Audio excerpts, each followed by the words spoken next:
Werner, your reaction? But my reaction is, I bring a lot of concern here from a lot of people. The main concern is the Muslims here in this country don't seem to assimilate. When I come to Germany, from Germany in 1954, I was intended to stay for 2 years. We're here now for 57 years. I became an Australian citizen after 5 years, and I'm an Australian, and there are no divided loyalties. I'm an Australian. I've still got family in Germany. I'm saying you can be a little bit pregnant. You're either pregnant or you're not, and you're either Australian or you're not.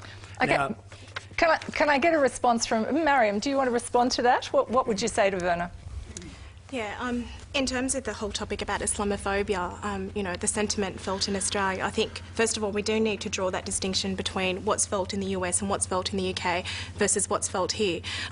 This talk of integration seems to come up quite a lot, and the reason it's frustrating for me is that often I feel that, you know, how much more integrated do I need to be?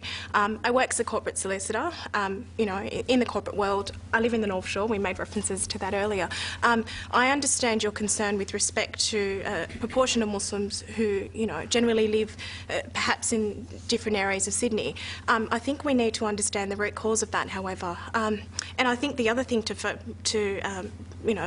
focus on is that the media plays an enormous role in shaping people's perceptions about race, about religion, about Muslims. And, you know, with all due respect to some of the shows on television, you've got Today Tonight, you've got A Current Affair, which essentially on a fortnightly basis are sort of Muslim bashing.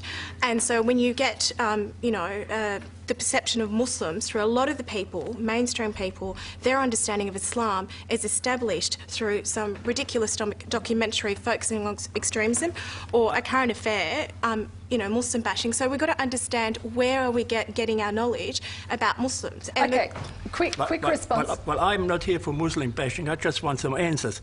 And somebody sent me a document here with a question that said, can a good Muslim be a good Australian? Yeah. And I didn't want to publish this on my blog because I didn't have the answer was given by a man from South who's lived in Australia 20 years in Saudi Arabia, and his reply is to that. Then I thought I got a friend in Cairns who studies the Bible and especially the Quran as his hobby, and I sent that to him and he said, these questions I got here, I would like to ask you. Okay, I'm sorry, we can't go through a list of questions on a piece of paper because we've got a lot of people in the room who do want to raise. But your question is, can a good Muslim be a good Australian? Yeah. Who'd like to answer? I'll take that. Who'd like to answer that? Iqbal. Jenny, first, I think Noni has to be probably given a copy of the authentic Quran, because if she says that 60% of the Quran is something that is against the greater world, then obviously her understanding of the Quran is probably from somebody who was a very warped version of the Quran. Coming back to this gentleman here about can a Muslim be a good Australian? There have been many, many Muslims in this country who have taken the highest of office. Ahmad Fahour, who has been the CEO of National Australia Bank. Won't you call him a good Australian? There is a Muslim sitting in the federal parliament now, Edin Husich, good Australian as far as I'm concerned. Sister here, who is a lawyer, if she wasn't in this room and she was speaking, nobody would know whether she was a Muslim or a good Australian, because as far as I'm concerned, she speaks as much an Australian as anybody else. So, I mean, I think the debate has really gone to a lot of Muslim bashing, Islam bashing, because that is the sexy thing to do right now. All right, I want to comment from Mark Jury, because you're an Anglican vicar and you're a theologian, is that right? And you've talked about the West having battered women's syndrome in relation to Islam. Now, what do you mean by that? When someone comes under abuse or attack, one of the characteristic responses is to blame yourself, especially if you're locked into a relationship of being attacked regularly, and making apologies for your abuser. It actually affects Christians who live under in Islamic circumstances more, and one Palestinian Christian spoke about that problem of really needing to defend Islam in order to protect yourself. Some people in the West have responded to the terrorist attacks by trying to look for everything that's positive in Islam. I think that was a strong response after 9/11, was to try and reach out as positively as possible.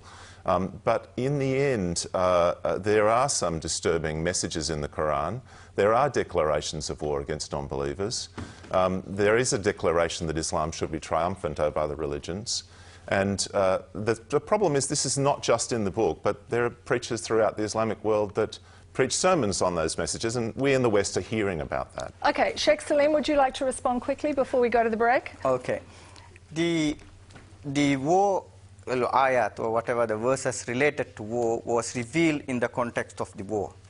Like, for example, I would like to ask Noni and the other people who are talking about this war, when Australian government in its budget allocate money to buy F-16s, arms, does that mean that the Indonesia should be very, very scared that they are going to wage war against Indonesia? The war situation was there, and at that time there was no formal army. There are no budgeting. The Prophet Muhammad ﷺ was guided through revelation at that time, so he was confronting an enemy who is determined to eliminate the prophethood, the last message. So he had to take some constructive actions. So Wahi guides, the revelation guides him. So you're saying this is a document of its time? Is that the point you're making? Yeah, I think anybody who is reading this one, the context itself says you have to gather the khayl, that is the horses and the things. That is at the war situation. Okay, Iqbal? I think, Jenny, what the Sheikh is saying is that if you read any book, and the Quran is in flowing Arabic, you have a very literal meaning, you have a thematic meaning, and the context in how you pick each and every verse, it can be put in any context you want to. Okay, and there's I think that's plenty the of point. slaying and stoning in the Bible too. I've been reading some of those passages as well. But we're going to talk more about this in a moment. We have to go to a break. Coming up, more on whether Islam is compatible with democracy, and we look at Sharia law as well. That's next on Insight. Tonight we're talking about rising anti-Islamic sentiment in Europe and the US and what is driving it. Reza, I'd like to come back to you because we hear a lot about Sharia law, and I'd like you to explain from your perspective what it is and how important it is to Muslim identity. Well, there's really no such thing as just Sharia. It's not sort of one monolithic continuum. Sharia is understood in thousands of different ways over the 1,500 years in which multiple and competing schools of law have tried to construct some kind of civic, penal, and family law code that would abide by Islamic values and principles. So it's understood in many, many different ways. But I think that there are three foundational issues, or three divisions, I should say, that usually Sharia fits into. One is penal law, of course, and that's really what gets all the attention. There are 2 countries in the world right now that actually have a federal mandate to enact penal law according to the Sharia. That's Saudi Arabia and Iran. Then there's financial law, obviously, which has become quite popular, actually, in the U.S. and in the West ever since the global economic meltdown. And then there's something about family law, and that involves marriage, divorce, inheritance, these kinds of issues. And so when you say Sharia, even to a Muslim, you know, it's understood in vastly different ways. But in many ways, it's sort of part of an identity. And most Muslims, when they talk about wanting Sharia to play a role in their lives, really mean it insofar as it talks about family law, you know, issues like, as I said, marriage, divorce. In the United States, we have all across this country dozens of so-called halakha courts in which particularly observant Jews can take these issues of family law to an Orthodox court and have that judge for them. In the UK, they do the same thing, of course, with Catholic and Jewish communities. And we're seeing also throughout Europe the same thing happening now with certain Muslim communities who are also looking to Sharia courts. And again, as long as these courts don't violate the laws of the land, and as long as there's a room for appeal should 1 or 2 parties disagree with the verdict, I don't see how this would have anything to do with, you know, being incompatible with what we refer to as Western ideas of democracy. But how comfortably do those values in Sharia law sit with democratic values? There's no such thing as values in Sharia law. That's what I was trying to explain. I mean, Sharia law is understood in thousands of different ways by tens of thousands of different institutions who really disagree with each other far more than they disagree with people of other religions. So the values that you bring to Sharia are whatever values you yourself have. If you're a bigot and a misogynist and a violent person, then your interpretation of Sharia is going to be bigoted and violent and misogynistic. If you're a Democrat and a pluralist and someone who's peace-loving, then that's how you'll see the Sharia. Okay, Noni, response from you. This is very evasive. Sharia law is a malignant law, and it's totally based on the interpretation of the Quran, the Hadith, and the way Islam and the Prophet lived. So I don't understand why he's whitewashing the meaning of Sharia. Sharia is a set because of laws I'm a scholar that of are Sharia. That's why. Excuse me, I'm a scholar of Sharia too. Sharia is the most oppressive system on earth. It encourages people to lie if it's for the benefits of Islam.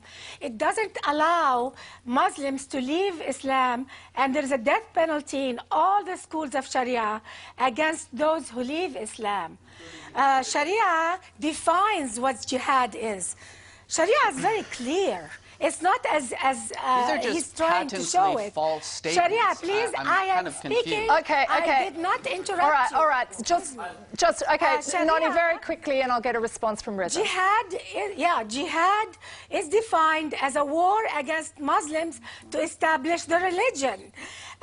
The West is concerned. Let's be open with them. Why this deception? Okay, Reza, a quick response from you. Moderate Muslims are trying to convince the West that Sharia is good.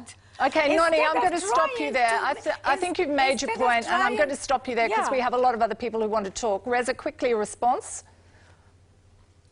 I don't really have a response to that. Every single word that she said is factually incorrect, so I don't really know what to say. Okay, Randa, can I get a response from you? Because I think some people fear Sharia when they look at what happens in some Islamic countries and they see severe human rights abuses, for example. What's your response to what Noni has said, and what's your reaction to that fear that people have about Sharia law? Well, I want to make 3 points about Sharia very quickly because it's hard to talk about such a huge topic in sound bites. But the first is that we must recognise, both non-Muslims and Muslims, that the Quran is a text. We need human engagement with that text. So we have to first understand that the rulings and the legal rulings that are produced are channeled through the human mind. It is an interpretive act of a human being engaging and interacting with a text that produces the legal result. Now, because of that, it is susceptible to flaws. It is not perfect. Nobody has perfect access to the divine will. The second point I'd like to make is that because of this potential for abuse, there needs to be more women scholars, and that's not something new. We need to return to that glorified past and get more women scholars involved to overcome the fetters of patriarchy. And the third point is that if, as we accept, God is the perfect epitome of justice, goodness, mercy and compassion, then our efforts to define the divine will through Sharia should be predicated on achieving a result that is merciful compassion. Any one of these points, if people were mindful of them, people like the Taliban or people in despotic, theocratic regimes were mindful of these principles, I think that would help in overcoming the travesty which we see, which is an abuse of Islam to exact an appalling oppression of people's rights. Okay. Othman, you're a member of Hizb ut-Tahrir, an Islamic group which is banned in a number of countries. Your response to what Randa's saying, is that your interpretation of Islam?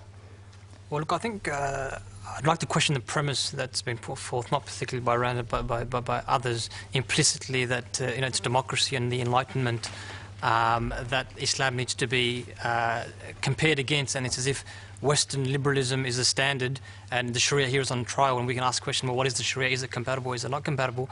These questions can be flipped on their head. But fundamentally, I think no one is silly enough to say there's no fundamental differences between Islam and Western ideology. The question is that what is behind the rise of anti-Islamic sentiment? I don't think so. Really. But I want to get back to, I'm interested in Randa's interpretation of Islam and what she has to say about Islam. Do you agree with her? Do you see it the way she sees it?